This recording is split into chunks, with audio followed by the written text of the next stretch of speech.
Well, hello again. Welcome to another edition of God's Answers for Anxiety and Depression. I'm Pastor Ray Barnett, and glad that you could be with me here today. Want to wish everybody a good morning, good afternoon, or good evening, depending on what time you're watching this broadcast. Hey, just a quick word. I didn't have a chance I tried to review these tapes, at least a little bit of them every day. I reviewed after the Bible study last night. I got home and I took a look at yesterday's broadcast, and if you were able to endure that teaching with the wind blowing through, this microphone is actually a pretty good one, not super expensive, but it's a pretty good microphone.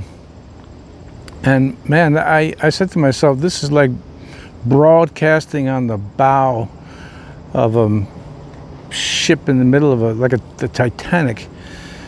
Man, the wind was coming through that thing. I was irritating myself. So I've decided that everybody who watched yesterday's broadcast, I'm going to refund you your money. And today's broadcast is on me. Okay? So I give you credit. If you were able to make it through that broadcast, I couldn't. That was just way too over the top. But since I'm working alone, in years past doing television, I had people that did all that for me and did a great job. My radio, well, what would you call him? He does everything. He manages my programs. He edits my programs. When I do a faux pas at the pulpit, which is, I don't know if it's frequent, but it's occasional, and he knows enough how to edit it out, or he'll touch base with me. I've always had great people. Stanley, who works with me now and has for several years doing the radio broadcast, is just a great man. Does a great job of the radio broadcast, but I want to, I'm very grateful for that. Here on this broadcast, it's only me, and I got so many things every day to do, and so I just admire you for enduring that broadcast yesterday, which happened to be on the same subject I'm going to talk about today, dealing with discouragement. Boy, that was really awful. I mean the wind. Today it's been overcast. One of the very few days of the summer that the sun is not shining. The rain came down pretty heavily a little while ago, so I just waited it out. And God is good right now, even though the skies are overcast. There's no rain, so we're able to put the broadcast on, put the lesson on. Okay, so let's pick up where we left off yesterday about discouragement, and we're dealing with discouragement, how to overcome it. And just to pick up on a couple of thoughts I was sharing with you yesterday. The first is that you never quit. Okay, obviously there's things in life that you may start. And if you're like me, I've always been 100% person, just jump in. And some things in life, after you give it a fair shot, you say to yourself, this really isn't worth the effort. It's not, it's not all that important. It's not all that productive, and so on. So you can quit. Little things like that. I'm not talking about never quitting anything ever. But then there's some critical items in life. Last night at the Bible study, I was talking about, we've had another national and international Christian leader fall hard and quite frankly, that's one of the sources of discouragement in my life, because of all the people that it affects. But anyway, there's things in life that are critical. We cannot quit. And what I was starting to say was that when it comes to our walk with Christ, that's something obviously we just don't quit, ever. And I was explaining to the people last night the Greek words behind Matthew 7:14, where Jesus says to enter in at the straight gate. That word, that Greek word that underlies our English text, is stenos. And we here in English, or in our English language, we have a direct transliteration from the Greek when we use the word stenosis. Right? That's what you have when the lumen of an artery gets narrowed by plaque, and it looks like that, or it should look like that. Looks like this. It's stenotic. And the Greek word for straight, I use the King James Bible, as you know. Straight, S-T-R-A-I-T. The Greek word is stenos, and it means to be narrowed. Now think of that. Hope you can see my fingers here. Jesus said the gate that leads to hell is wide. The gate that leads to heaven is stenos. Few there be that find it. That's what Jesus said. I didn't say that. Jesus said it. But he also says that the way is narrow. The Greek word for narrow is trabos. Trabos. And that word means to be compressed. Like you would press grapes, okay? During Jesus' times, that would be more of an application. Pressing grapes, a wine press, you're squeezing those grapes and going to make, well, either grape juice or wine. So think of this, think of it this way. Jesus is saying here, the way to heaven, you go in through this entrance, a gate, right? This is Matthew chapter 7, verse 14 and verse 15. And he says that gate is very stenotic, very, very narrow. And the walk along this way that we call Christianity, now this is Jesus Christianity, not whatever else everybody else may say. This is Jesus Christianity. In other words, it's the real thing. So that gate is stenotic, right? And that the way is, you feel like you're being pressed. Tribos. And so obviously we're not going to quit Jesus. At least I hope that you're not. My intention is to never quit Jesus, and by the grace of God, to not be one of those people in positions of leadership in Christianity who truly abuse the word, the biblical word grace, and turn it into, as it says in the book of Jude, they turn the grace of God into lasciviousness. Okay, so we're never going to quit Christ, ever. Let everybody else do whatever they're going to do, not you. Well, we could talk about marriage, of course. That's a course that has some exceptions to it, right? When it's just time to say it's just never going to work out. But I never counsel people to get a divorce, ever. Although I do understand there's exceptions, and we do talk about that. So there are things, Christ being premier, and there are things in life that we just don't quit. Never, ever. Well, then obviously the subject of mental health is likewise something that we don't quit. I mean, the path to having good mental health is something that we don't ever quit. And I would phrase it this way. at least for myself, but I think it applies to all of you. We don't quit not so much that our intentions are noble. We don't quit because there isn't any other option. Remember on one of the broadcasts some time ago, I was saying to you the saying from the movie Mutiny on the Bounty, that Mayamiti, the character in the movie that says to Fletcher Christian in Tahiti, hey, I'll be right back, just 1 second.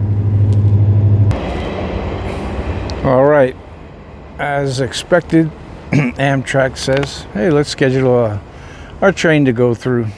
Now, that didn't cost you anything, but I had to wait a few seconds here. Okay, so in the movie Mutiny on the Bounty, the character Mayamiti says to Fletcher Christian, the Tahitians have a saying that I told you, I don't know that this is true, but it's a good saying. You eat life, or life eats you. Think about that. It's, whether it's true or not that it originated in Tahiti, doesn't matter. It's a pretty good statement. You eat life, or life eats you. I have often told friends of mine that in a combat situation, I mean, you only join the military for one reason, for one purpose. That's to kill the enemy. That's it. That's the only purpose of the military. And if you were to meet the enemy on the battlefield, one of you is going to die. And I would always say in my own lighthearted way, and I choose you. If one of us is going to die, I choose you. Well, that is the mindset of those that win in combat. It's also the mindset of those that win, let's say, in a game of tennis. One of us has to lose. I choose you. Boxing, same thing. With mental health, what options do we have? If you don't continue in the game, in the manner of speaking, in the game, then mental health, bad mental health, or you won't have mental health, let's put it that way, it's going to take over you. Or at very least, the situation that you have and don't like will stay the same. So you're going to still suffer. So it's not really too noble, I guess, for us to say, well, we'll never quit because there isn't any option. Think of it as a war. Think of it as the field of combat. One of you is going to die. The enemy that we'll call bad mental health, or you. And we have to choose bad mental health as going to be the victim, because we will not quit. And we will not give in to discouragement, because we're going to overcome. So yesterday I gave you that statement in Latin, improvidus apto quod victum. Improvidus apto quod victum, or quod victum. Improvise, adapt, and overcome. So you find yourself in a situation now where discouragement has hit you because you're practicing the things that Pastor Ray has told you to practice. I know that many of you are, because you're writing to me and telling me. And so far, people have written to me, and either in comments or privately in emails, and they're saying how, I'm really making some progress. But now let's go over this again. Keep in mind that you're going to have setbacks. Those symptoms will return. What we want to make sure is that when they return, that the way you handle them is going to be in such a fashion that the intensity is not as bad and the setback is not as long. I've known people to go into a setback with their symptoms and just give up and get hysterical about it, especially with anxiety, fall into a depression, can't shake, or they say they can't shake it off, they could. But again, it is difficult. You know that I empathize with that and sympathize, and it is the truth. They are very difficult to shake off. But if you don't fight and you, through discouragement, you quit and you give up, life is not going to be pleasant. So we're in a situation, or I guess you're in a situation where there really isn't any option. Discouragement has come. That is going to happen. It happens to everybody. And you have to realize this, that I'm telling you the truth, that, well, setbacks and discouragement happens to everyone in life. The difference, let's look at biblical heroes. The difference between the ones we read about in the Bible, let's say, or in history, and the average person is that they never gave up. They never quit. And that's true of anybody that is successful. I've told you that before. The secret to success is that no matter how many times you fail, you keep getting up and going back at it again.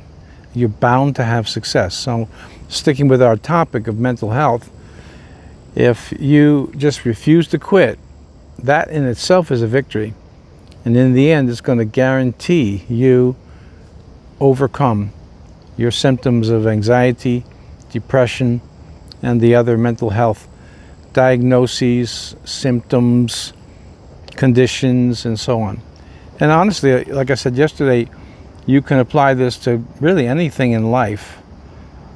You know, you don't quit, you don't give in. I guess this is on critical things, not things that you probably can give up. And what difference does it make? I'm right here, I'm sitting at a place where, actually my grandson and my son and my daughter-in-law were here. I was here one morning, they didn't know I was here. I left and they came right behind me. And they were here fishing. Well, I took all of my kids fishing. I'm a terrible fisherman. Terrible by choice. I'd like to just throw the pole in and open my Bible and read it, which I don't think was always terribly exciting for my boys. But they did grow up to still go fishing. Here's a miracle for you.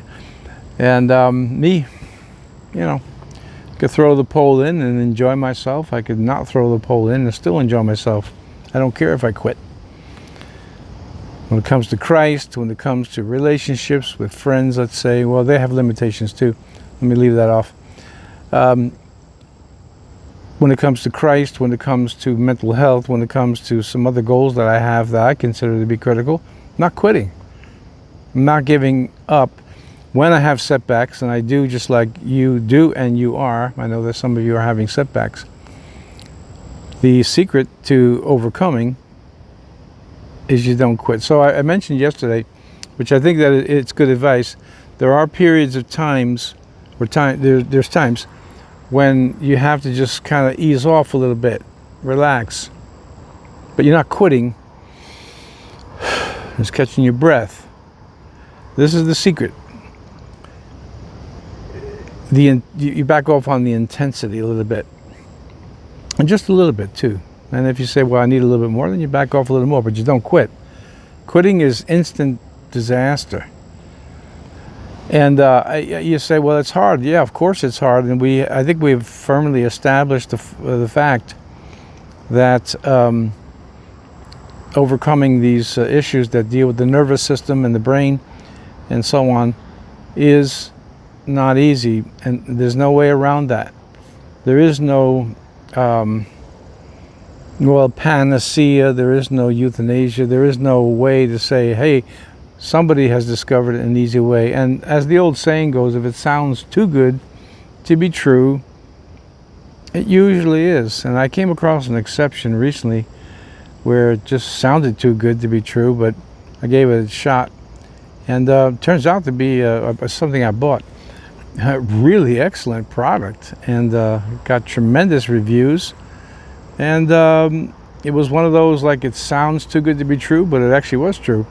They were selling something for half the price that most people do, and the product is excellent. Okay, that's a rare exception, because most of the time when people make outrageous claims and it appeals, I'm trying to stay on topic. When we talk about mental health and somebody tells you, this will cure you, that's very appealing. Very, very appealing. But remember, in the process of life in general, nothing comes easy and nothing comes quickly. I think a lot of younger people are usually prone to the idea of a quick success, even in ministry. The reason that we have so many seminars and teachings, I say we, I mean my people like me, I don't go anymore at all, is because they promise some quick way to get it all done. Nobody taking note that none of this is found in the Bible, and sometimes it's not only biblical, meaning it has no place in the Bible, but it's unbiblical as well. I mean, it's going directly against the teaching of Christ, the apostles, and the prophets. Mental health is a war for the mind and for the body. One that you must be intent on winning. And when discouragement comes, and I'm saying to you that it's not like if it comes, you would be truly a unique individual if you never were discouraged. People may look like they're not discouraged, like maybe myself. I think I've had more discouragement than certainly the average person. There's no doubt about that. But I have to tell you 1,000 stories to give you the reasons why. But by the grace of God, somehow I just kept being able to say, okay, just shake it off and keep on going. And with mental health, this is what must be done. Take your breath. Take some pressure off yourself. Maybe you're trying too hard. In my experience, most people don't try hard enough, but there are people who are really serious about it and they stick with it and they're just trying too hard. And maybe time to just back it off just a little bit so that you relax. And you'll find an odd relationship. And here's that the relaxation helps. This morning, I'm on a schedule. You could set your watch by the way I live. And well, it was raining very hard this morning. And so I had to improvise. I was intent on getting this broadcast uploaded. So I said, well, let me, I just flipped it around, my schedule around just a little bit, and decided to just lay down on the bed for a little bit, and which I never do. I mean, like never. And I put on a John Wayne movie, my favorite actor, and I took a little nap. Got up, wasn't totally clear, but the rain stopped and I was able to get the show done. You see, I'm that type of person that I have it all set out in my mind, and when it doesn't go the way I'm planning it, then I got to improvise, adapt to the improvisation, and then overcome. And thank God everything goes well and I get this uploaded for you. That's what will happen today. And we have no wind. Not yet. All right, so you're getting the idea. In dealing with discouragement, the real secret is, number one, just never quitting. Number two, at times you have to just slow down. Let me say slow down. And just got to change the pace. I told you, you already know I'm a rudimental drummer. I've been a drummer since I was 10 years old. It's a long time. And there's times, I find myself getting excited or making an opinion during the middle of a song, which is not really good to do, and starting to speed things up. And you have, as a drummer, that's a critical no-no. You got to keep the tempo. And there are times when the tempo is too fast, you got to slow it down. But you don't have to quit. And in this case, once again, quitting is not an option.